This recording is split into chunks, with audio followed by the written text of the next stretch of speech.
Strap in, guys. It's going to be a long video.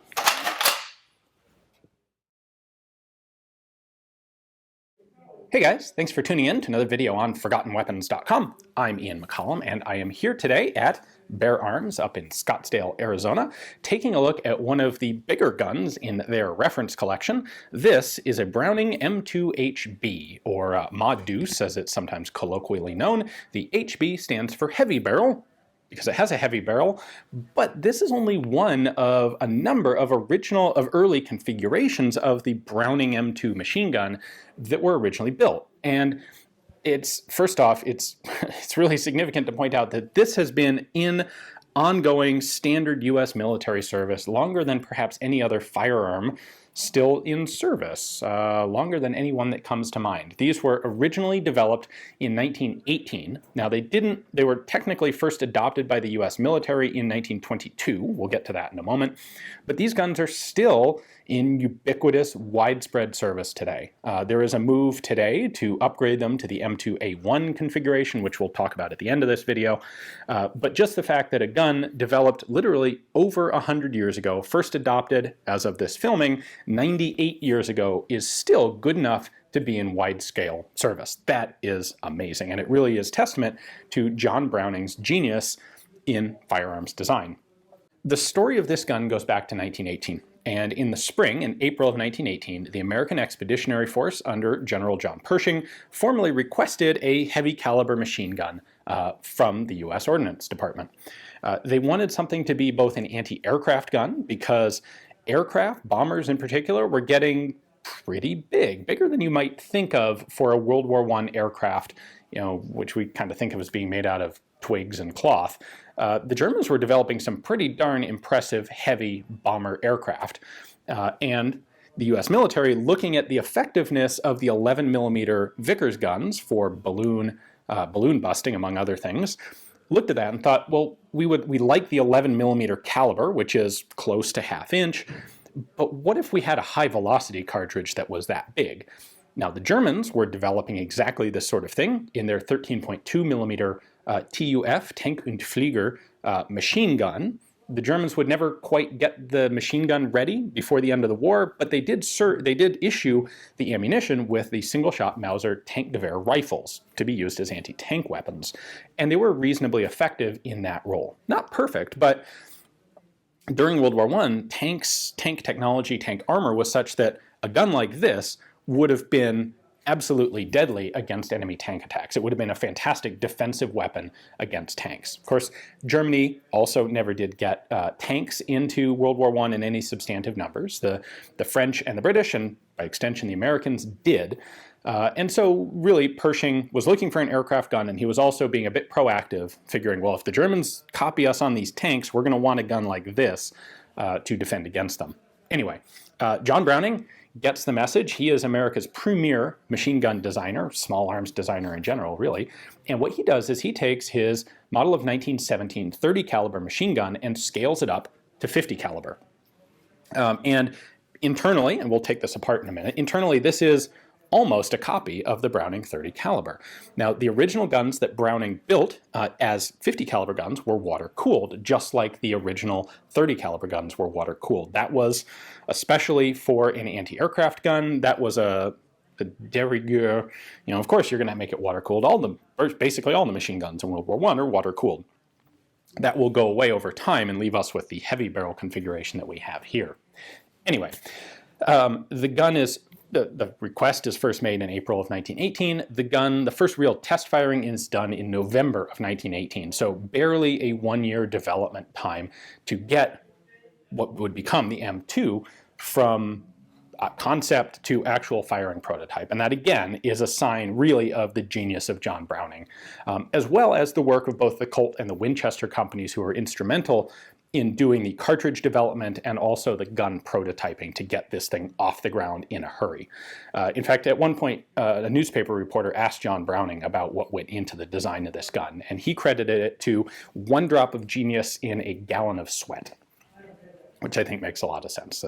This was a design that was largely in hand, and it just needed to be scaled up. So Browning was able to pull that off, just in time for the war to end. Now, at the very end of the war, when they see the results of this first test firing, the Ordnance Department is really enthusiastic, and they place an order for 5,000 in anti-aircraft configuration and 5,000 in tank configuration.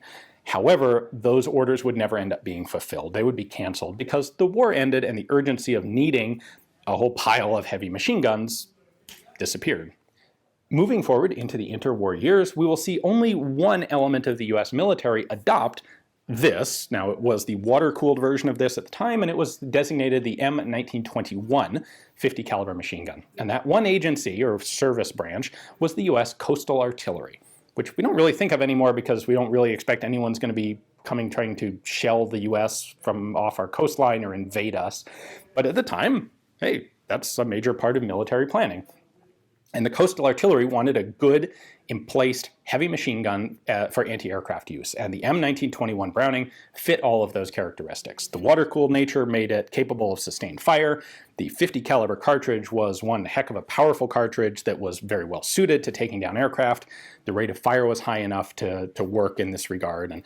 And they mounted them on big old tripods, kind of like this one's on, but held them several feet up off the ground so they could be swung around 360 degrees, fired at high elevation to attack aircraft. They liked these guns. The problem was most of the other service branches didn't. Pretty much everyone wanted a different sort of tweaked version of the gun, and they all had real problems with them that led to nobody deciding to adopt it. So for the infantry, this thing was way too heavy, especially the water-cooled version, even heavier than this thing. It just wasn't mobile. They also found that it was troublesome to hold on target. There's a lot of recoil generated by this thing, as you might imagine. And if you don't have a really good tripod design, the gun kind of bounces off target and becomes ineffective. So infantry had issues with that. The cavalry had problems with its weight as well. How do you move this thing around on horseback? They came up with ways, but it was kind of too heavy of a gun to engage infantry, perhaps.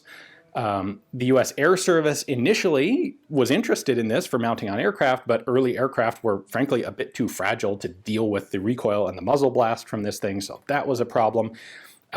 In order to mount them in vehicles for the armored, the new armored service of the cavalry, well, the problem there is some of the guns you want to be able to feed from the left and some from the right because you're mounting these in tank turrets. And if you're mounting them in pairs, you don't want to have both of them feeding from the same side because the parts will interfere with each other. If you're mounting just one, well, depending on the configuration of the turret, it may be more convenient to feed from the left or the right. Nobody really liked a single standard pattern of the gun. So Colt retained ownership of the design, and they were selling these guns commercially during the 1920s and 1930s, but not in large numbers. In total, between 1922, when they really standardized the M1921 design, in 1939, when World War II starts to begin, they sold just barely over 11,000 of these guns total to everybody. And that includes overseas contracts, which they made, sales to the U.S., the U.S. Air Corps, the U.S. other elements of the U.S. military. 11,000 guns, which is a total drop in the bucket compared to the total eventual World War II production, which would be about 2 million of them. So this time spent during the interwar period wasn't wasted, though, because a lot of development continued to be done on the gun. Now, initially, Springfield Armory, which was an official arm of the U.S. military or U.S. government, aided Colt in the development of the guns. They had engineers assigned at Colt to be working on these guns and how do we make them better, how do we manufacture them more efficiently, that sort of thing. And in particular, one Dr. Samuel Green, who was a Springfield engineer assigned to Colt, made a couple of really important changes or developments to the gun. One of them is the charging handle, which is very iconic here in that the charging handle is actually cammed, and it gives you mechanical advantage to charge the gun. The original M1921 just had a charging handle sticking straight out the side like a 30 caliber Browning, and that took a lot of strength to actually cock the action. So they give it the cam charging handle that is a significant improvement. And Green comes up with a design for the internal components that allows it to be easily changed between left-hand and right-hand feed without needing replacement parts, or without needing much in the way of replacement parts. The bolt can be swapped from left to right just by changing a configuration on one of its parts, which I'll show you when we take this apart. That was a major improvement in Colt being able to produce guns efficiently enough to sell them to a wide variety of services that wanted them in different configurations.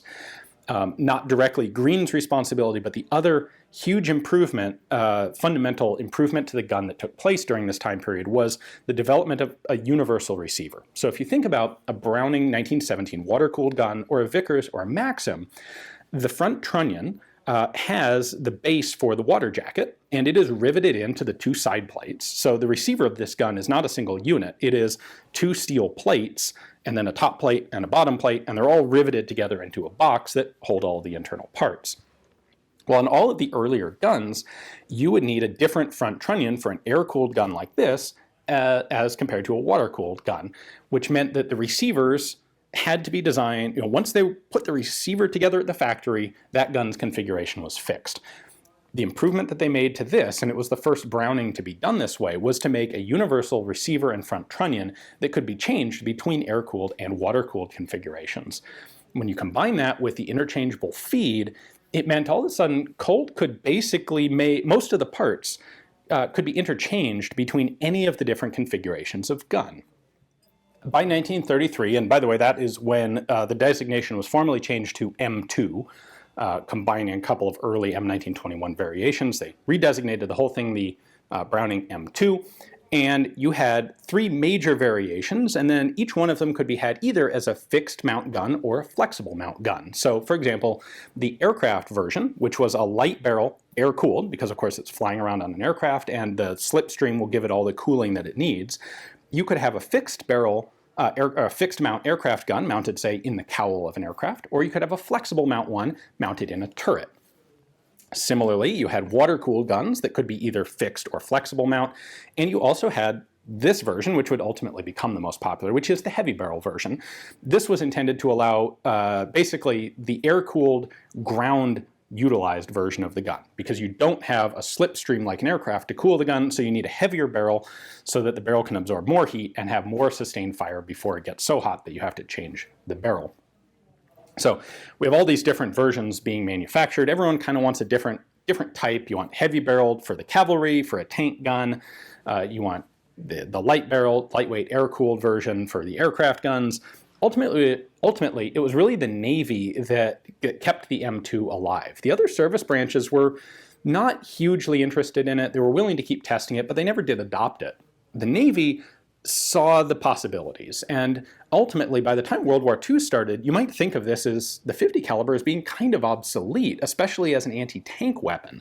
The late 1930s are when we start seeing 20mm anti-tank rifles, and even those are obsolete very shortly into World War II. Well, what kept this alive was the idea that it was a good balance. Because it is relatively small caliber for an anti-tank weapon, it maintains a high velocity. If you look at the 20 or 30mm cannons that were in use during World War II as aircraft guns, they have quite low velocities, and that means their range isn't all that great, especially in air combat.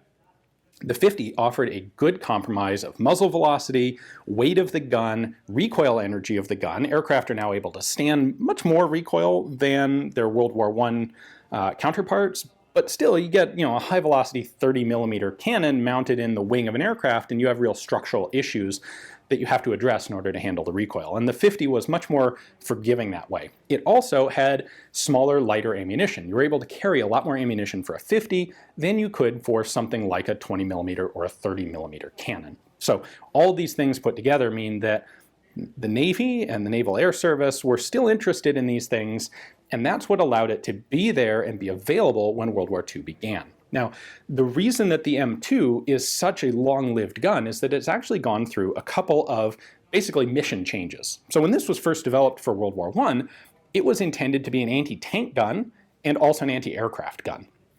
Well, of course, by World War II, it's not really an effective anti-tank gun anymore. However, by World War II, it becomes an ideal aircraft armament. Not anti-aircraft, but in the aircraft. And you'll see a lot of Allied aircraft mounting piles of these things. The US had fighters with 6 or 8 .50 caliber M2s mounted in their wings as primary armament. And that allows what was, by that point, an obsolete anti-tank weapon to stay in service. And in fact, as an aircraft weapon, would be the primary role of the Browning M2 in World War II. This particular example was manufactured by High Standard. We'll take a look at the markings in a moment. High Standard made 306,000 of these guns during World War II, specifically for use in aircraft. Now, by the time we get to the 1950s, the .50 caliber is really obsolete as an aircraft weapon. It's not powerful enough, it's short-range, missiles are becoming a thing, 20mm Vulcan cannons are becoming a thing. And again, you have the opportunity for the M2 to become obsolete and drop out of service, but instead, it becomes a common vehicle-mounted gun. Now, originally these were, and during World War II, these were also mounted on ground vehicles, primarily as anti-aircraft defensive weapons. That's why you see them mounted on tanks, mounted on half-tracks. It wasn't so much to be shooting at Axis ground vehicles, it was for air defense. And it will maintain that role a bit longer than it does the aircraft role, and then it kind of transitions into being a general purpose vehicular mounted gun, and that's where we still see it in service today. So that has been a very long-winded, I think, introduction to the origins of the M2. Let's go ahead and pull this apart right now, and I'll show you what the internals look like.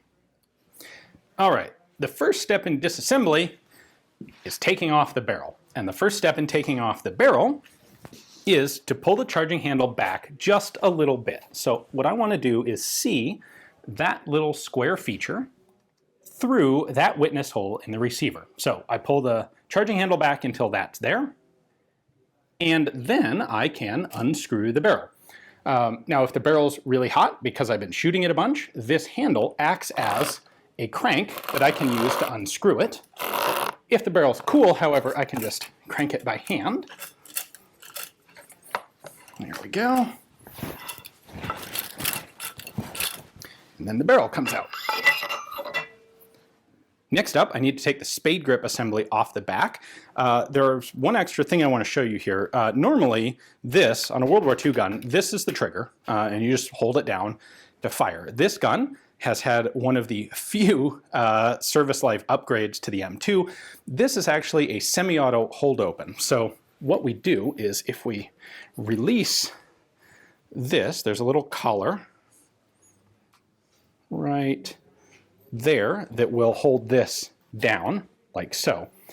If I release that lever, this is now in semi-auto mode. And what will happen is when I charge the gun, or when the gun cycles, the charging handle will stay locked back to the rear until I depress this button and it goes forward.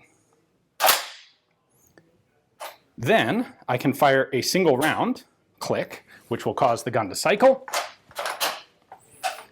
and stay locked open again. So this is, it's not really a semi-auto trigger. It is simply an automatic bolt hold open that locks the bolt open after each shot, so that you're then limited to single shots at a time when that's desired for the gun. For example, if you're trying to find range, perhaps without letting the enemy know that there is a .50 caliber machine gun in the area. Anyway, in order to disassemble the gun, I need to have this unlocked in the semi-auto position. Now, the next step of disassembly is to remove the spade grips. There are two latches back here. I need to pull this one out, and I need to pull this one up. And if I hold these two in that position, I can then lift the spade grips off the back of the gun. Now, if you've disassembled a Browning .30 caliber, you may have been wondering about the recoil spring.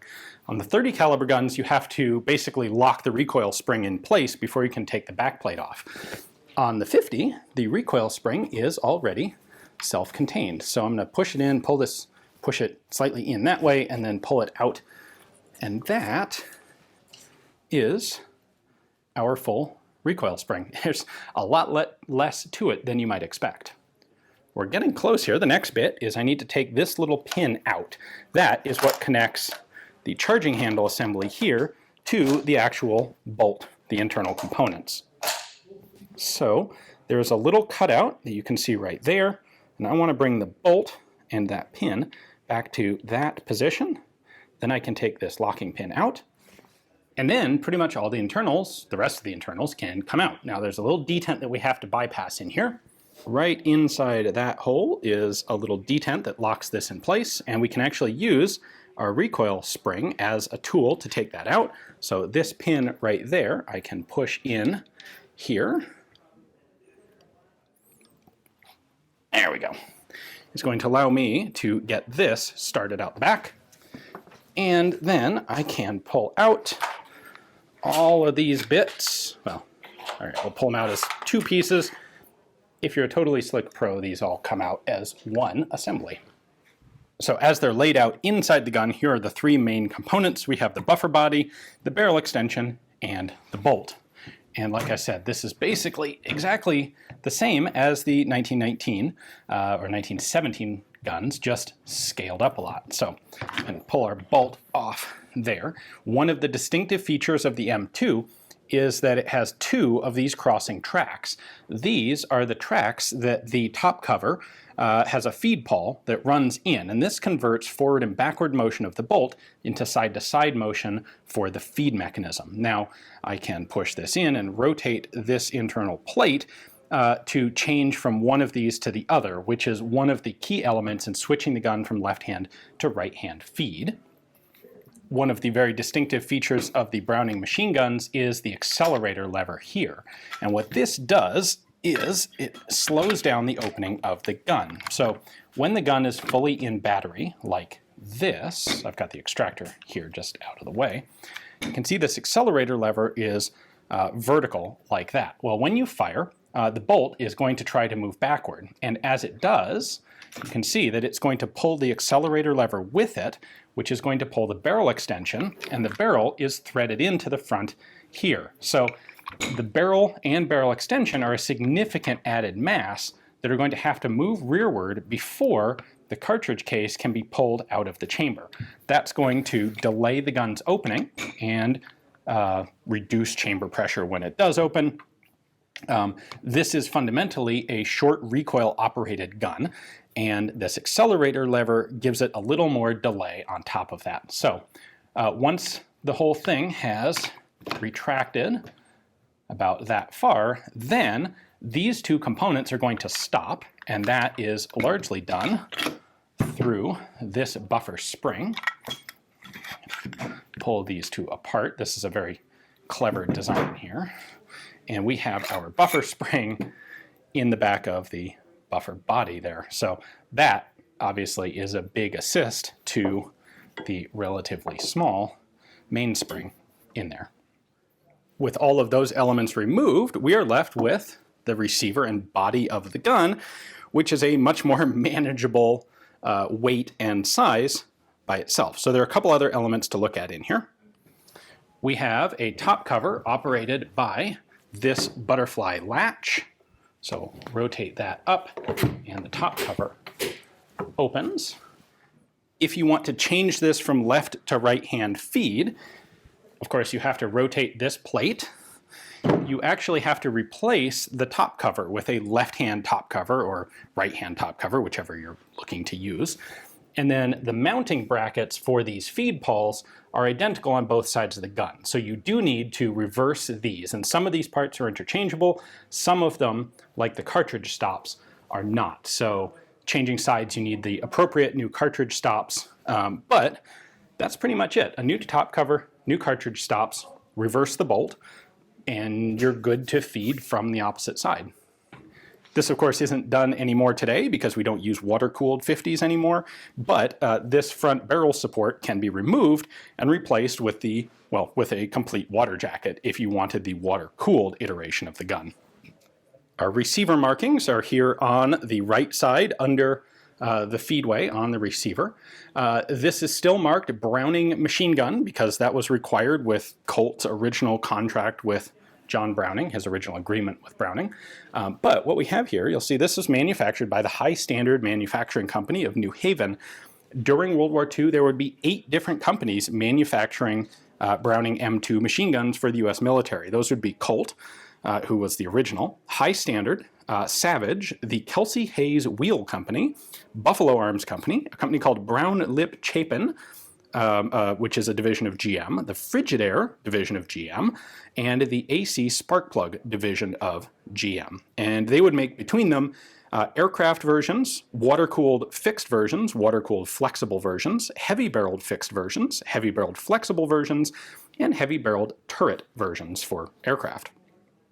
With a grand total of about 2 million made. One interesting thing about high standard in particular, in 1940, the British government wanted to purchase a bunch of 50 caliber machine guns from Colt. Colt was busy with other work, and so they actually licensed production to the Kelsey Hayes Wheel Company and High Standard. So High Standard is one of the first companies to get into the 50 cal manufacturing business for World War II. They manufactured, I think it was something like 11,000 for the British government.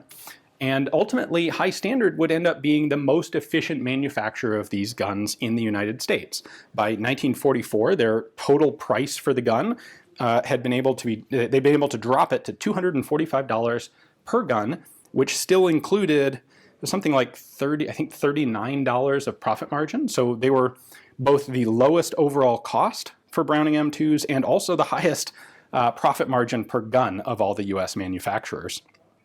To the point that they would actually twice refund the US government money on the basis of it being deemed excess profit. And in total, High Standard alone would refund the US government more than $2 million during World War II based on their ability to reduce cost of their Browning M2 production. This particular gun was almost certainly originally an aircraft gun. It's been rebuilt in the M2HB ground, current service configuration. In total, High Standard built about 9,300 water-cooled Brownings, M2s during the war. They built 18,700 and change of the ground configuration, what this gun looks like today. And then they built 306,000 of these in the aircraft-mounted configuration.